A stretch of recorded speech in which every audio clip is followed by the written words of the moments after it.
Hey everyone, in this video I'm going to compare JetBrains AI Assistant, Copilot and iPilot. JetBrains AI Assistants, Copilot and iPilot are driven tools designed to assist with coding. JetBrains AI Assistant is designed for developers, offering smart code completion, suggestions and error detection. It integrates seamlessly into IDEs like IntelliJ-Based, enhancing coding efficiency and workflow. While great for experienced developers, it may be too specialized for non-programmers. Meanwhile, Microsoft Copilot is built into Microsoft 365 apps to assist with writing, editing, and automating tasks. It leverages AI to help streamline everyday office tasks, from email drafting to report generation.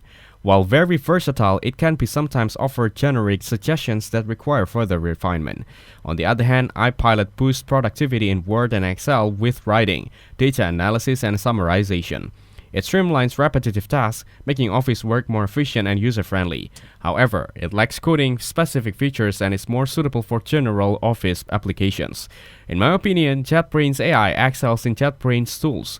Microsoft Copilot supports multiple languages and platforms, while iPilot enhances productivity in office apps. Thank you everyone for watching this video. Hope you got some value. Make sure to like the video and subscribe. Goodbye.